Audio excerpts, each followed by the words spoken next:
Hello everyone, welcome back to another video. The NHL offseason is underway. We've already seen a bunch of different signings and trades that have already gone down.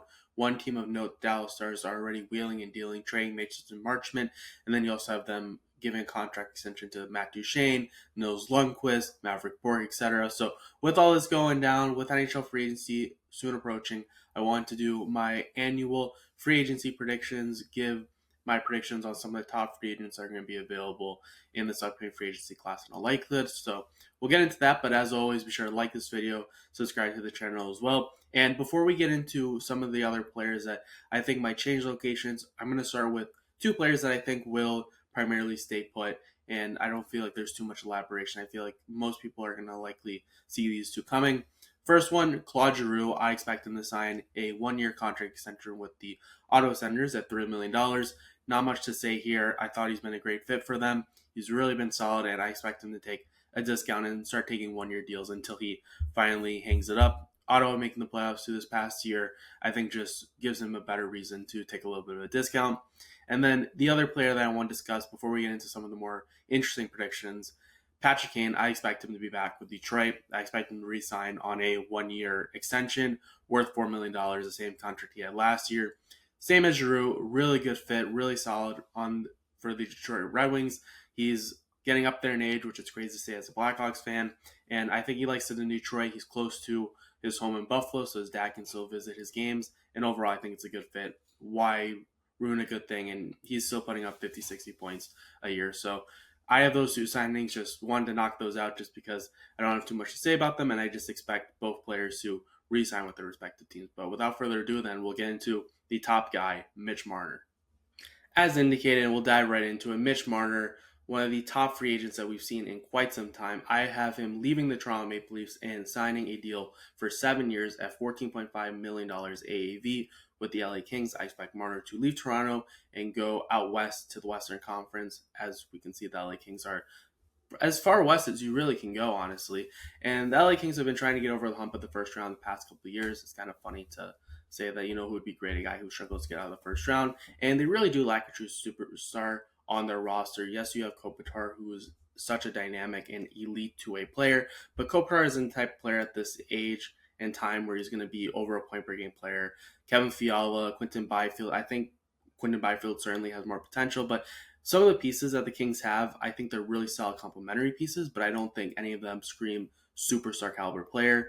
Kopitar is in the final year of his contract next year. Drew Doughty is running out of time on his contract too. Both of them are getting up in age. And for the LA Kings, it seems like their window could potentially be closing a little bit in the sense of Kopitar and Doughty are likely going to be continuously taking steps back and starting to regress at some point into lighter roles on the team. So you add Marner, you kind of reset that clock, you open up that window a little bit more, and you really put yourself in a conversation of being one of the top teams in the West and one of the top teams in comparison to the Edmonton Oilers, who certainly will likely lose a couple pieces from their roster with them hitting more of a cap crunch and having to pay guys like Evan Bouchard.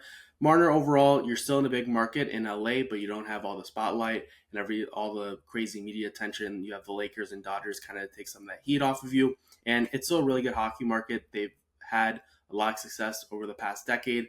Obviously, they won in 2012 and 2014, so know what it takes to win. It's a really good city as a whole, so I do expect Marner to leave Toronto, and I think LA would be a really good fit.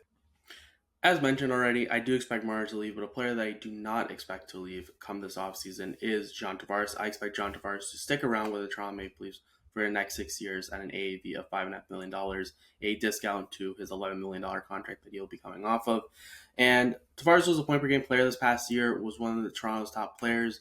It would make no sense if they did not come to an agreement on extension just because Tavares talks so highly of Toronto, living there. He loves it there. See the photo of him in Toronto Maple Leafs pajamas and bed sheets, as we all have seen in the past. He's 34, and I expect him, as mentioned, to take a slight discount to stay in Toronto. And I think they're going to do something similar to what they did with Chris Tanev, where they lower that AAV by giving a couple more years than our team might be willing to give. I think most teams, if Tavares were to hit the open market, would look for more a 3 or 4 year deal and a little bit of higher AAV in that $7 to $8 million range. But for Toronto, you want to keep that AAV down. And as I mentioned, with the Chris Tanev contract comparable, you give him a couple more years, get it to 6 years, bring him all the way till he's 40, 41 years old, but you keep that AAV lower than the $7-8 million that he could have potentially got. So overall, I think the money for the most part looks pretty good on this contract. And again, I don't know if Tavares is going to still be a point per game player by the end of this contract, but he's still one of those really highly offensive players where I still expect by the end of this contract, albeit as long as he doesn't get injured or anything, God forbid, he's going to be a player who's at least in a third line role, putting up 40-ish points, 30, 40 points. So I still think this contract is perfect for both sides. I think John Tavares certainly sticks around Toronto. I'd be really surprised if he were to leave Toronto this offseason. The next player that I want to discuss in this video is Nicola Ehlers, who played this past season and his entire career with the Winnipeg Jets. And I have him signing a 7-year contract with the Utah Mammoth, and I have him signing a 7-year deal with an AAV of $9 million. Utah has been rumored since the end of the season that they're going to make some big swings this offseason, or at least try to, and I think they'll swing and hit on Ehlers overall. I think they're going to hit that out of the park. Ehlers has struggled to play a full season since the 2017-2018 season, but when he is healthy, he is a solid top-line winger on a contending team. Utah is in need of some more offensive firepower in their top six. They have some good pieces already in Schmaltz. You have Keller, you have Genther, etc. And Cooley too, who's a young up-and-coming player.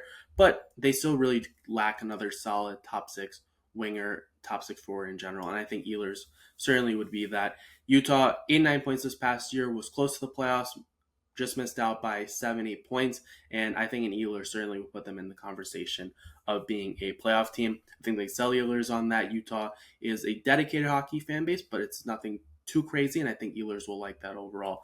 I think from most of the stuff that I've seen online, he wants a little bit of a lighter market than some of the spotlighty places, and Utah would certainly fit that. And again, I think he would complement Keller and Cooley really well on the top line, and once again, I think it's a really good fit. He stays in the Central Division, but goes to a team that still can compete in the playoffs and potentially even make the playoffs as soon as next year.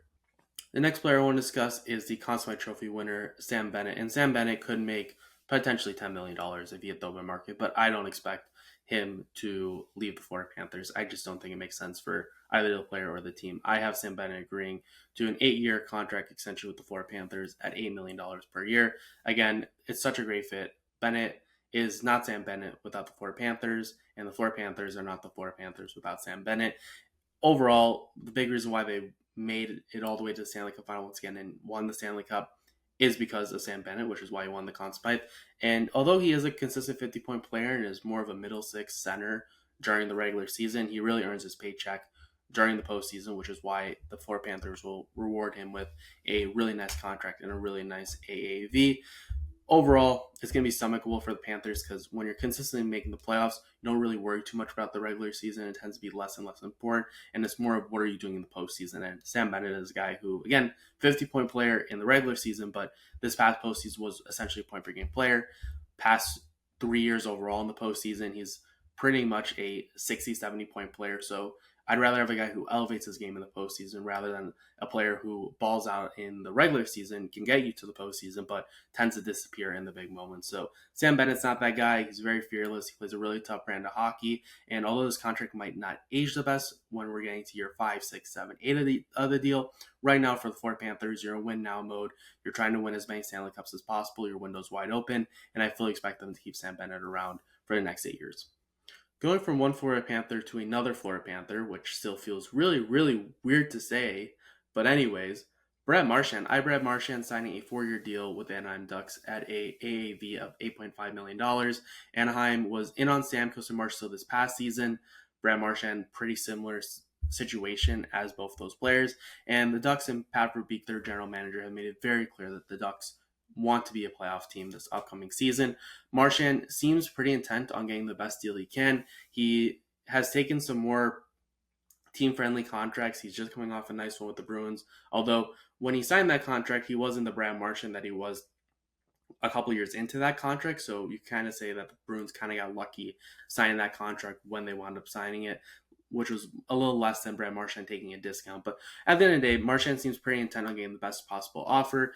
And with all the cap space Anaheim has, I expect them to make a very strong offer. They can certainly afford it. I don't think it's going to take too much of a dent in their overall cap space when you're looking at this year and then going over the next couple of years. Marchand has exactly what the Ducks are looking for, some playoff experience. He has been in 4 Stanley Cup Finals in his career, winning 2 of those, and he can produce still really well offensively in a middle six role. Played really solid on the third line for the Florida Panthers, and he's a guy who on the Ducks can play on the third line, he can play on the second line, he can play on the first line, really can move around in that lineup on the wing. So I really do think that he'd be a solid fit for the Ducks, who kind of have their center situation pretty solidified. So now you can add some wingers, and Brad Marchand would certainly be that. That being said, I have my prediction of Brad Marchand to the Ducks, but I would not be surprised if within the next week or two we see Brad Marchand sign an extension with the Florida Panthers at a discount. It's very, very clear from his Instagram stories that he really does like it in Florida. We've seen the Dairy Queen stuff. We've seen how he's embraced the Florida Panthers spirit, and the Florida Panthers are pretty similar to what the Boston Bruins were for a while until the Bruins lost Bergeron, Chara, etc. to retirement free agency, etc. But with how he's really adopted the Panthers' personality, the team, the aura, I wouldn't be shocked if he did take a discount to stay with Florida. But I still think at the end of the day, he has only one last chance, which is this offseason, to really cash in and really just get as much money as possible, get the biggest contract offer. And I think that he's still going to wind up doing that. I expect him to sign with the Ducks. But if you told me in 2 weeks that he signed with the Florida Panthers for 4 years at $5 million, I would not be shocked at all. Next up is Brock Boeser. I have Brock Boeser signing a 7-year contract with the New York Islanders at $8.25 million per year. And Brock Boeser is really a solid fit for the New York Islanders. They were bottom 5 this past season in goals, and what better way to address that by adding a guy who can play in the top 6, and if he's a really solid fit with the team, can be putting up 30, 40 goals a year, which is exactly what the Islanders are looking for. They really do need another top 6 center. It seems very apparent from their new general manager, Matthew Darche, that they're not going to be doing a full teardown. They're not going to tear things down to the studs, and they're likely going to do more of a retool, try to make the playoffs the next couple of years. And Brock Boeser would certainly be aligning with that whole plan of the New York Islanders. The Islanders, again, have lacked a goal scorer and our goal scorer outside of Matt Barzal and Bo Horvat, who they acquired a couple of years ago. And Bo Horvat, good friends with Brock Boeser as well. They had chemistry in their time in Vancouver. So I think it would be a pretty good fit if Brock Boeser was brought back and played on a top line where you have Barzal on the left wing, you have Horvat in the center, and then you also have Brock Boeser on the right side. I think that'd be a really solid top line for the Islanders. Maybe not a top line of a Stanley Cup contender, a team that wins the cup, but for a team that's looking to do more of a retool and get back into the postseason as quick as possible, pick up some more goal scoring in their lineup and add some more top 6 help, I think Brock Boeser surely addresses that. Next up is Mikael Granlund. I have Granlund signing a 3-year contract at $6.5 million AAV with the Winnipeg Jets. The Winnipeg Jets really do need a top 6 center. They were in on Brock Nelson this past NHL trade deadline. Unfortunately, were outbid by the Colorado Avalanche, and the Avalanche have since retained Brock Nelson by giving him a little contract extension as well. So he's off the table. And a lot of teams do need a top 6 center, and I think the Jets could sell Mikael Granlund to stay within the Central Division. It seems like he's best in the Central Division. There's that one little stint where he went to the Pittsburgh Penguins, which were outside the Central Division, and that did not work out. So I think he'll stay in the Central Division, should still be a solid player overall. Played really well for Dallas this past season and was really, really good with the San Jose Sharks and getting a lot of ice time for the team, and will fit right in, 50, 60-point player. Again, there's not too many second-line center options, so maybe Granlund could even get potentially even more money just because he's had a really solid past 2 years between the Sharks and the Stars. So I think it would be a really good fit overall. The Jets do have the cap space. I do have them losing Ehlers, but then they address their second-line center hole by picking up a Mikael Granlund, which we'll see if that winds up being a good fit. Overall, he's been a solid player outside that one stint in Pittsburgh, and sometime in Nashville he wasn't too good, but I think if he gets solid minutes and is put around some really dynamic players, I think he can certainly succeed. Moving outside the forwards, we have 2 defensemen that I want to discuss. The first one will be Aaron Ekblad. Aaron Ekblad, I don't expect to be retained by the Florida Panthers. I just think that they're not going to really meet his price. I think he wants a lot of term, and I don't know if Florida Panthers, with Aaron Ekblad's injury history, with this past season getting suspended for 20 games due to PED use, although he was using that drug apparently to treat his injury. But regardless, it's not a great look. I don't expect the Panthers to retain Aaron Ekblad. I think out of the 3, as you can tell by my predictions, I have Bennett being retained while Marchand and Ekblad both hit the open market. And I have Ekblad signing a 7-year contract with the Detroit Red Wings at $7.5 million. Outside of Seider and Evanson, they don't really have another defenseman who I feel is a top 4 defenseman. They have some cap space left over from bringing back Patrick Kane, and Justin Hall, Ben Chiarot, etc., is just not good enough to be playing on your second pair. Ekblad fits that need, really would be solid overall. He has a little bit of hometown connection, Detroit, right across from the border of Windsor, where he grew up and wound up playing a little bit before going to the Erie Otters in the OHL and then got drafted first overall by the Florida Panthers. But I think this is a good fit both for the team and the player. Ekblad goes back home. He is on the right side and really helps take that load off Moritz Seider. He put up a lot of points offensively. He gets the term. And just because of the lack of defensemen, especially right shot defensemen of his caliber, I still do think he's going to get $7.5 million at least if he does hit the open market, which I expect he will. The other defenseman that I want to talk about before I close this video is Vladislav Gavrikov, and I have Gavrikov signing a 7x7 with the New York Rangers, 7 years at $7 million AAV. The Rangers defense, to say it was bad would be an understatement. It was absolutely horrid this past year and was a big reason why they had a really, really poor start to the season.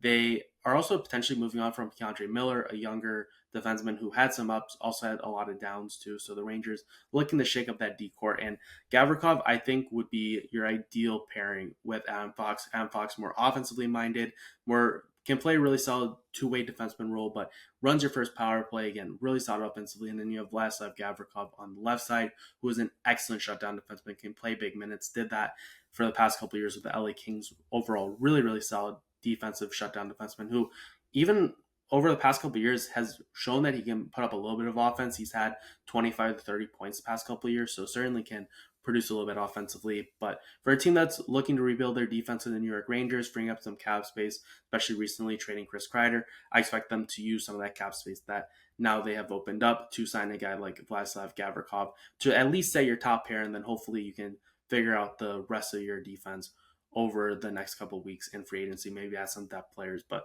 Gavrikov would be their big swing, and I think, again, he'd be a really, really good fit with Adam Fox. But that'll do it for this video where I give my predictions of some of the top free agents, where they wind up going. Let me know in the comments, as always, what your guys' thoughts are. If you guys have these players going to another team, any other free agents that you think might go to other teams, contract predictions, etc. Did I have contract too high on term or money? That should be lower. Just let me know your comments. I'd love to have a discussion and just see what you guys are thinking in the comments below. And as always, be sure to like this video as mentioned previously. Make sure to subscribe to this channel, and we'll see what winds up happening.